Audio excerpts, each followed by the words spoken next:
Hello and welcome to the home of the Ghost Owl as we're coming towards the end of the Empire faction focus, looking at how the Empire's rules were in the 8th edition for various units and how they might play in Warhammer The Old World in similar roles. Now, as always with these faction focuses, I do like to round it off for the sake of completion of the army list with the legendary lords and heroes, most of whom will not be in the Old World, and that is certainly true for the legendary lords.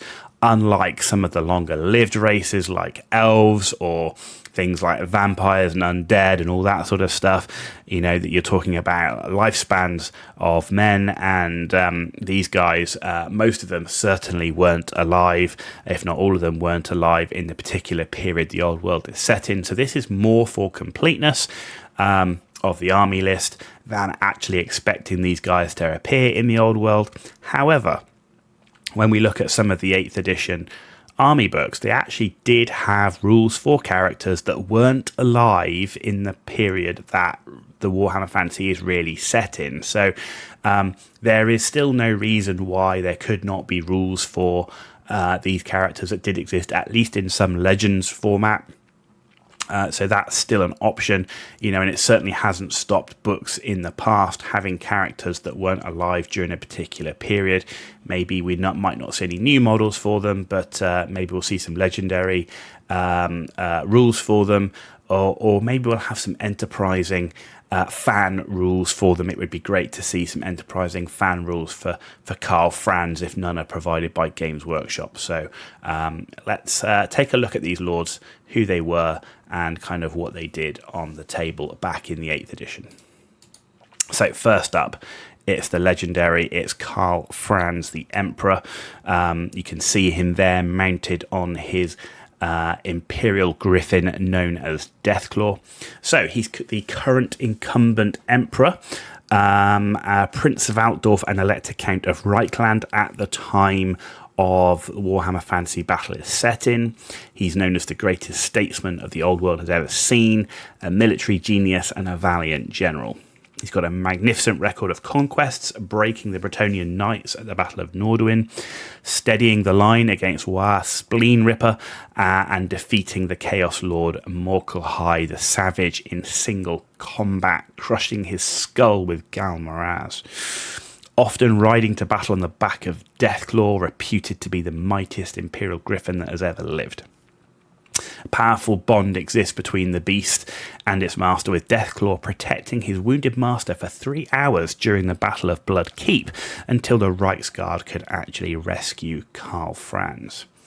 Now, how did he actually play on the tabletop? Well, as you'd expect, he's got high weapon skill, initiative, attacks, and leadership, though overall low strength, toughness, and wounds. Now, equipment-wise, he does come sporting full plate armor, which is incredibly nice, and he's got a whole bunch of magic items. He's got the Reichland Runefang, which is a magic weapon. It automatically wounds and it gives no armor saves. He has the Silver Seal, so he does come with a 4+ ward save and a magic resistance of 2, which is also very good.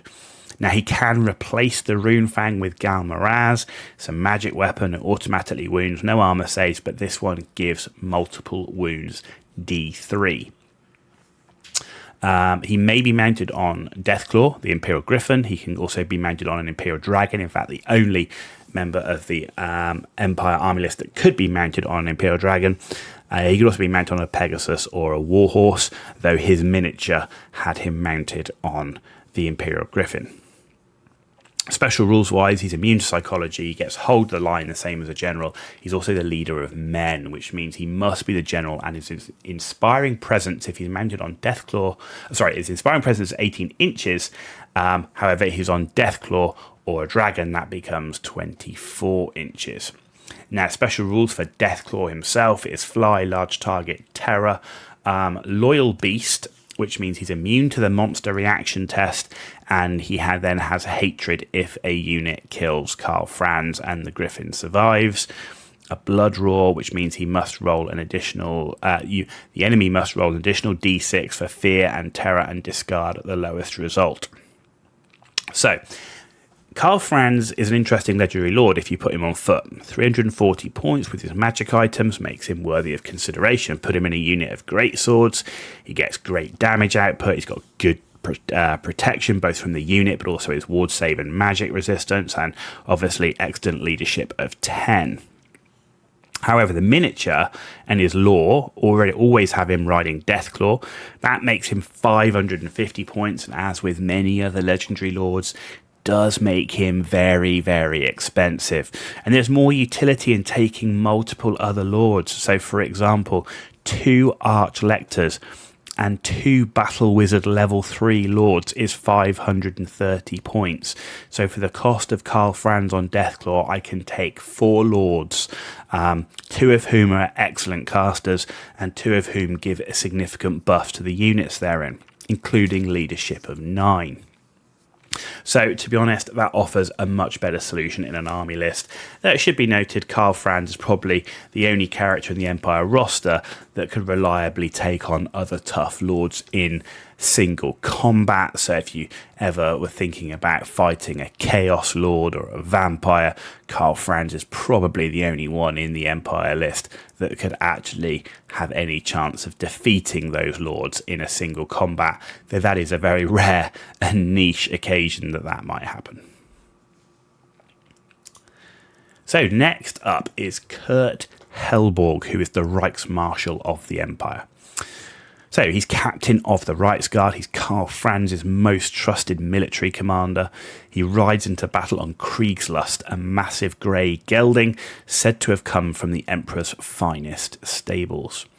Reputed to be the greatest swordsman in the Old World, though this is hotly contested by the Emperor's champion, Ludwig Schwarzhelm, and they regularly compete against each other on the tournament field. However, Kurt Helborg is currently leading in the honours. As Reichsmarshal, he is second only to the Emperor and spends most of his life in battle, making him one of the most experienced generals in the Old World. He has fought across the Old World from the dark forests of the Empire, the icy wastes of Kislev, to the blazing deserts of Araby. And you can see he does have his own miniature on the right-hand side there, mounted on top of his warhorse. So, Kurt Helborg, though, what does he look like on the tabletop? Well, as you'd expect, being an excellent swordsman, high weapon skill, initiative, attacks, leadership, though, as with a lot of Empire characters, he's got low strength, toughness, and wounds. He does come in full plate armour, and he does have the Laurels of Victory, which basically means each unsaved wound counts as 2 unsaved wounds for the purpose of combat results. Which is quite nice, given that he's got 4 attacks, so that could translate to 8 unsaved wounds for the purpose of combat results. The Solend Runefang is his magic weapon, the same as the Emperor's Runefang, which is automatic wounding and no saves allowed, which is, that's quite nice. His weapon skill 7, so there's a good chance he's going to hit, and then he'll automatically wound and you're going to get no saves, which is quite nice. Mounted, he must be mounted on his warhorse, though. There's no option to take him on foot. He is stubborn, he's immune to psychology, and he's the Emperor's Chosen, which is basically his unit of Reichsguard gains immune to psychology while Kurt is alive.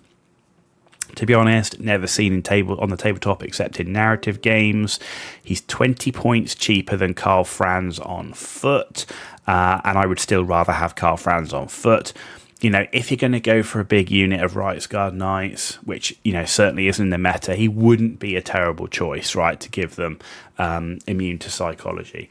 And he would definitely help with their damage output to win the combats. But overall, rarely were you taking these big units of Reichsguard and then he didn't really have a place. You couldn't put him in a unit on foot. So then if you didn't take a unit of cavalry, he's out on his own. So he just... one of those things that making him must be mounted limited his utility, particularly in an edition where cavalry isn't the best. Okay, the other option, however, is Balthazar Gelt, who's the Supreme Patriarch. He came to Altdorf from Marienburg, buying passage on a merchant ship. who he paid in bars of gold transmuted from lead. He immediately left for the colleges of magic before the effect wore off, and the captain subsequently placing a bounty on his head when he ended up with all these bars of lead. Obsessed with transmutation, he combines a deep knowledge of alchemy with the magical law of metal. He rose quickly through the ranks of the Golden Order, and he became the youngest ever patriarch of the Golden College. Research into new black powder formulations has made him unusually popular with the Imperial Engineers, who are usually very distrustful of the schools of magic. However, a freak explosion nearly killed Balthazar Gelt, and ever since he has been swathed in shimmering metallic robes, wearing a golden face mask. After defeating Thyrus Gorman of the Bright Order in a magical duel, Balthazar became the supreme patriarch of the colleges of magic, replacing the long-standing of dominance of the law of fire with the law of metal. Since that day, Balthazar has been seen on many battlefields, heartening the Emperor's armies as he soars overhead on his Pegasus. And you can see his miniature here, and overall, do you know what? I'm not a huge fan of this miniature. I'm not a huge fan of the horse sculpt or of Balthazar himself. I think there are, there's a lot more that could be done with him here, and this isn't my favourite style of miniature. So, looking at Balthazar's stats, he's got low everything except leadership. Equipment-wise, he comes with a hand weapon, but he also has the Amulet of Sea Gold, which basically gives him a magic resistance equal to the number of enemy wizards on the tabletop. He also has the Cloak of Molten Metal, giving him a 3+ ward save against shooting, and the Staff of Volans, which is +2 bonuses to casting. He must be mounted on his Imperial Pegasus. He's a level 4 wizard, no surprise, using the Law of Metal, and he is a Law Master of Law of Metal. He's not a bad choice. His magic item does help to mitigate the vulnerability of having to be mounted. But when you account for his points cost of 360 points, you can get 2 level 4 Battle Wizard Lords for that cost. Balthazar's rules and magic items don't make up for it. Plus, he's restricted to the Law of Metal, whereas a normal Wizard Lord, you can choose the law most appropriate and tailored for your army list. As a result, I rarely saw Balthazar Gelt on the tabletop and never used him myself, not least of not liking the model. The fact he must be mounted, which means I can't put him in a unit, it just made him very inflexible, compared to taking a normal Wizard Lord. Like I say, I'd rather be able to choose the law that best suits the style of army list I'm going for, and like I say, his rules just don't make up for that lack of flexibility. And now we come on to Volkmar the Grim, the Grand Theogonist. He's head of the Cult of Sigmar and the most powerful religious leader in all of the Empire. He's utterly devoted to the destruction of chaos, and he rides atop a war altar of Sigmar, inspiring the soldiers around him to great acts of heroism. Though possessed of a warrior's soul, Volkmar is a wise man and knows chaos cannot be defeated by the strength of arms alone, spending days at a time poring through scrolls and holy scriptures in the Empire's vaults.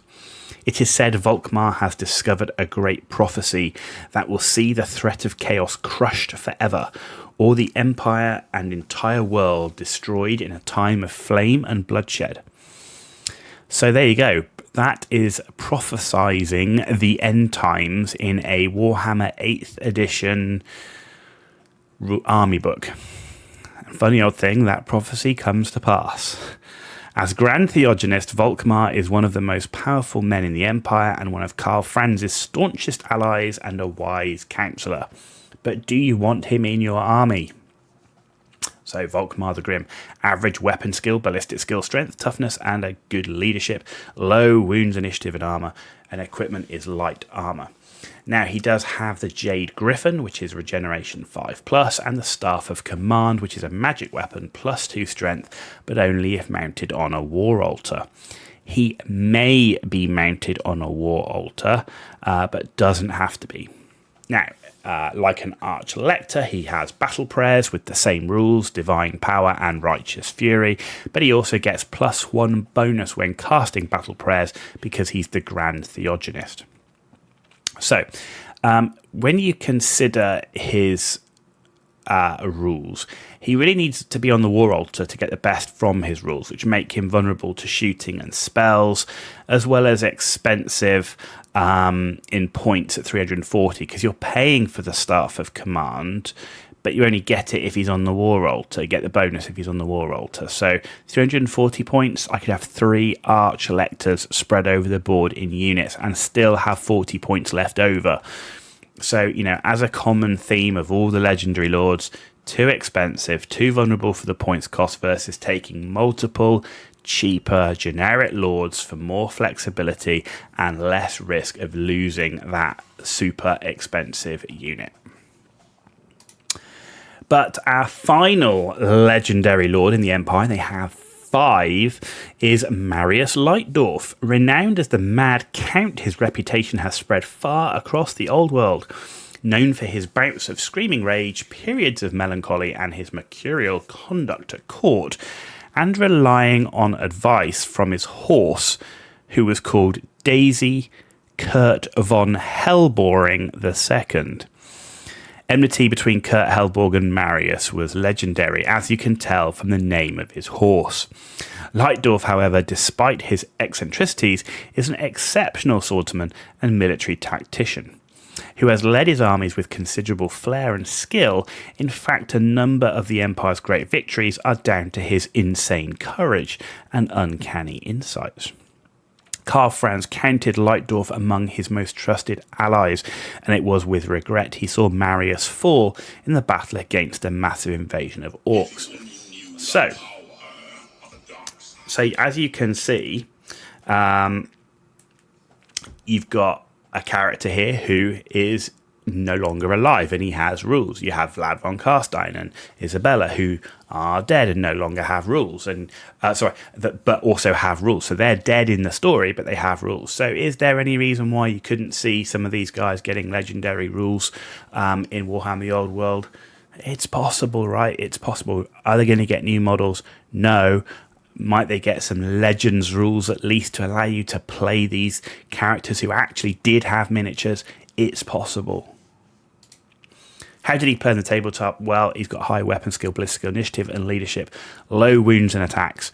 Equipment-wise, he comes with a hand weapon and full plate armor, and the Averland Runefang, which is the same as Karl Franz and Kurtz, which is auto wound and no armor saves. However, he does have it paired with his hand weapon. He must be mounted on Daisy as a barded warhorse. Okay. He gets the Empire Generals Hold the Line special rule, and he also has the Mad Count. Now, this is one of the downsides. So you take a leadership test on 3d6, discarding the lowest number. If you fail the roll, you then roll on the Mad Count table. If you roll a 1, he's stupid. If you roll a 2, he gets frenzy. If you roll a 3, he attacks a friendly model. If you roll a 4, every unit within 12 inches gets a free reform. If you roll a 5, he gets closest enemy character has hatred against Marius Leitdorf for the rest of the game. If you roll a 6, he becomes stubborn and must accept all challenges until you roll again on the table. So, kind of getting to be a broken record right now. He's expensive at twice the cost of a normal general, and also he must be mounted, which means he can't be protected in a unit. So you either put him in a unit of cavalry, which you don't really want, or he's out on his own. So there's a real impact here of forcing these characters to be on a mount. And they wouldn't always be fighting on the mount, right? His Mad Count rule as well, which is flavorful and fun, can also be a massive liability. So overall, he's not worth taking unless playing a narrative battle. And if you're desperate for a mounted lord, I'd rather take Kurt Hellborg in a unit of Rights Guard, right, for the extra points cost that he would be. So overall, cool lore, flavorful, rules just don't hold up to his points cost and the swinginess of his nature. And there you go, that brings us to the end of our Legendary Lords section for the Empire. If you enjoyed it, give it a thumbs up. If you didn't know, give it a thumbs down, but let me know why in the comments down below. And please hit that subscribe button, totally free for you to do, and a massive deal for me, so thank you for that one in advance. You've been watching The Ghost Hour. Tune back in for the last episode in this series as we take a look at the Empire's legendary heroes.